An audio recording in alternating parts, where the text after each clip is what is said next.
તો આજે હું તમને બહુ જ ખૂબસૂરત જગ્યા બતાવું છું. આ છે પારસી અગિયારી નવસારીમાં. આને 100 વર્ષ પૂરા થયા છે. જો કેટલી ફાઇન લાગે છે. તમારા કોઈ પારસી ફ્રેન્ડ્સ હોય તો જરૂર શેર કરજો આ વિડીયો. અમારા નવસારીમાં છે. જો કેટલી સરસ લાગે છે. તમે લાઈવ જુઓ તો તમે જોયા જ કરશો કે આ શું છે, કેટલી સરસ છે. अस्सलाम वालेकुम, मैं છું મિસબા. તમારું બધાનું મારી યુટ્યુબ ચેનલ મિસબાની મંઝિલમાં સ્વાગત છે. આજનો વ્લોગ મેં મારી લેંગ્વેજમાં બનાવી રહી છું. મેં ગુજરાતી છું. મારા ઘરે બધા ગુજરાતી બોલે છે. મારા મમ્મીની ત્યાં બધા ગુજરાતી બોલે છે, પણ મારા સસુરાલમાં બધા હિન્દી બોલે છે. તો હિન્દી ગુજરાતી થોડું મિક્સ થઈ જાય તો માફ કરજો. ગુજરાતી બોલવામાં એકદમ હોમલી ફિલિંગ આવે છે. તો મેં વિચાર્યું કે આજે મારા બ્લોગમાં મેં ગુજરાતીમાં જ વાત કરું. આ મારો છોકરો અલી છે. અલી બહુ ધમાલ કરે છે. અલી બધાને ટાટા કરો. આવ કીધે આવ બોલો આવ. અલી મારા પગ પર ઊભું થઈ ગયું છે, જોઈ શકો છો. અલી નીચે ચડ્ડો નથી પહેર્યો, નેપીમાં જ ફરતો છે સવારથી. અલી અવાજ દે તો. અલી ગુજરાતી નથી બોલતો, અલી હિન્દી જ બોલે. અલીનું પણ એને થોડું શીખવવું પડશે. અલી આવા જલ્દી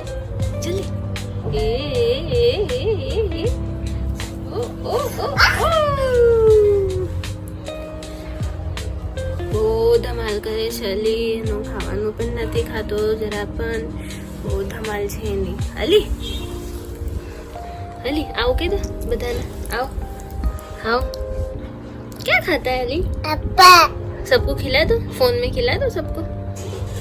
अले वाह, अली બધાને ખવડાવે છે. ખા જાઓ, તું ખા જા, જલ્દી ખા જા.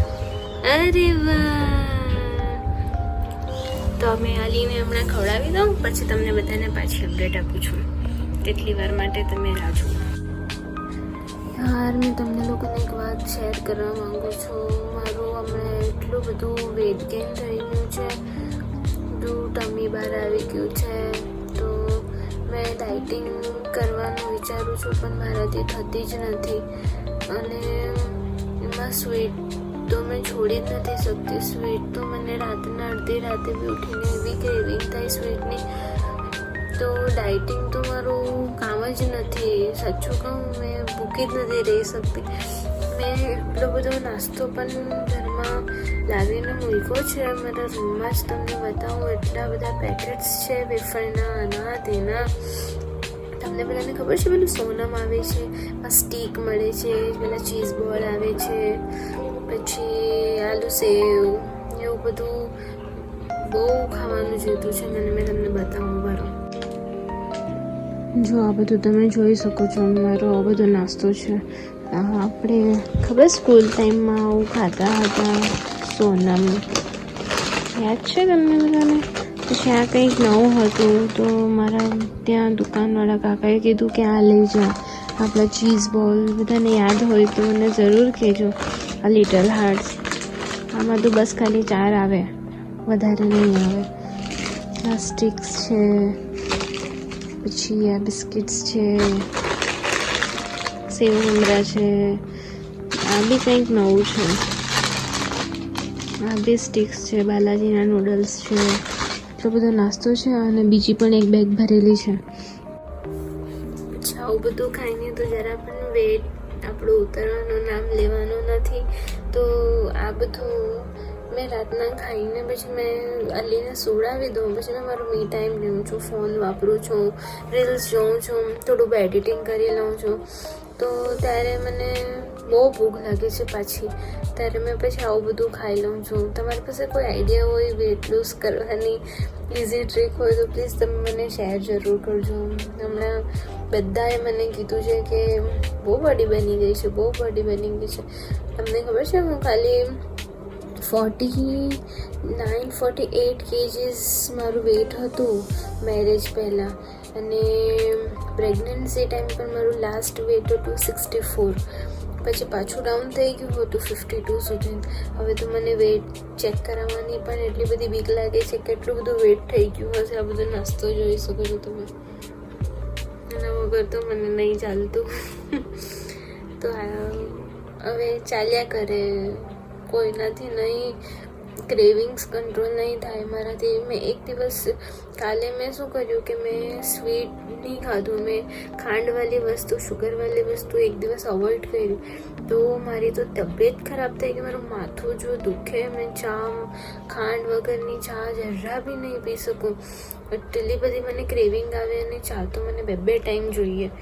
તો કોઈ આઈડિયા હોય તો પ્લીઝ કહેજો. વર્કઆઉટનો તો સમય નથી મળતો આખો દિવસ. આના મારા છોકરા પછાડી ભાગીને જે વર્કઆઉટ થઈ જાય છે. વોક કરવા બી કઈ રીતે જાઉં, આને લઈ જાઉં કે હું વોક કરું, એટલે વોકનું બી સેટિંગ કરું. સવારે જલ્દી ઉઠાતું નહીં, ઉઠીને નાસ્તો આપી દઉં છું મારા હસબન્ડને. અમે સ્કૂલમાં હતા ને અમે લોકો, ત્યારે અમે લોકોએ આ બહુ ખાધી હતી સોનમની સ્ટિક્સ. ત્યારે તો 2 રૂપિયાના નાના પેકેટ્સ પણ મળતા હતા સ્કૂલમાં. તો ત્યારે ચાલુ પીરિયડ હતો ને, તો સ્કૂલમાં ત્યારે બહુ ખાતા. અને તમને ખબર છે સ્કૂલના પર આમળા મળતા, ખટામડા મળતા, ખમડક મળતી. તો એકવાર શું થયું, મેં ખટામડા ખાતી હતી તો મારા ટીચરે મને પકડી દીધી. તો મેં ફટાફટ, મારી પાસે વિન્ડો બાજુમાં જ હતી, મેં જ્યાં મારી બેન્ચ હતી ને ત્યાં, તો મેં ત્યાં વિન્ડોની બહાર આખું આમળાનું પેકેટ બહાર ફેંકી દીધું. એ સ્કૂલમાં જ વિન્ડો પડતી હતી. તો ત્યાં અમારા વાઇસ પ્રિન્સિપલ જતા હતા. તો એ આમળાનું પેકેટ પાણીવાળું, તમને ખબર હલ્દીવાળું થોડું પાણી હોય છે એમાં, હળદવાળું. તો એ આખું પેકેટ છે ને, તો વાઇસ પ્રિન્સિપલ પર પડી ગયું. તો એ આવ્યા ક્લાસમાં. ત્યારે મેં 5th સ્ટેન્ડર્ડમાં હતી. મને બહુ સારી રીતે યાદ છે કે આ કોઈ ફેંક્યું. કેમ કે ત્યારે જ્યાં પડ્યું ને તેના ઉપર અમારો જ ક્લાસરૂમ હતો. તો એ પ્રિન્સિપલ આવ્યા અમારા, એ બહુ સ્ટ્રિક હતા, બધા સ્ટુડન્ટ એમનાથી બીતા હતા. તો જે મદ્રેસા હાઈસ્કૂલમાં પડ્યા હશે તેમને ખબર હશે, ડાલીસર નવસારીમાં મદ્રેસા હાઈસ્કૂલ છે ને ત્યાં. તો આવ્યા અને પૂછ્યું કે આ કોણે નાખ્યું. ત્યાં મારી જ સીટ હતી. તો આવીને મને પનિશમેન્ટ મળી. મને પ્રિન્સિપલ ઓફિસની બહાર આખો દિવસ બહાર બેગ લઈને બેસવું પડ્યું. એ દિવસ તો મેં કોઈ દિવસ ન ભૂલી શકું. આવા સીન થયા હતા મારા સાથે સ્કૂલમાં. તો સ્કૂલની તો એટલી બધી મેમરીઝ છે કે મેં તમને બતાવું ને પૂરી નહીં થાય. મેં 10 દિવસ બી બ્લોગિંગ કરું, 50 દિવસ બી બ્લોગિંગ કરું, સ્કૂલની મેમરીઝ તો કોઈ દિવસ પતવાની નથી.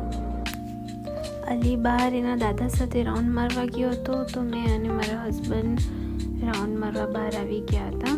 અમે તો રાઉન્ડ મારવા જઈએ ને ત્યારે અડધો ટાઈમ સારી વાત કરીએ અને એનાથી વધારે ટાઈમ અમે બંને લડ્યા જ કરતા હોઈએ છીએ. જો એ બાઇક ચલાવે છે, અમારી કોઈને કોઈ વાત પર ચાલતી જ હોય, ચાલ્યા કરે. હું કંઈ કહું એ કંઈ કે એટલે બહેસ થઈ જ જાય, બહુ લડીએ અમે બંને. અમે લંસી કોઈ જતા છે રસ્તામાં, મેં થોડું વિડીયો બનાવી દીધું. એને તો ખબર બી નહીં હતી કે મેં વિડીયો બનાવતી છું.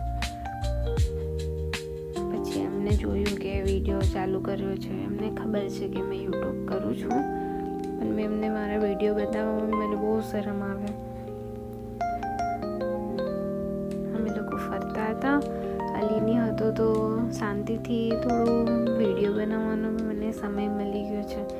નવસારીમાં એટલું બધું ડેવલપમેન્ટ થઈ ગયું છે, બધી બ્રાન્ડ્સ અહીંયા ખુલી ગઈ છે. હવે ખાવા પીવાથી લઈને કપડાથી લઈને બધું જ હવે નવસારીમાં અવેલેબલ છે. શું નથી હવે નવસારીમાં, એટલું ફાઇન નવસારી કરી નાખ્યું છે. તો આપણે તમને કાલે નવા વ્લોગમાં મળીશું. ત્યાર સુધી લાઈક કરજો, સબસ્ક્રાઈબ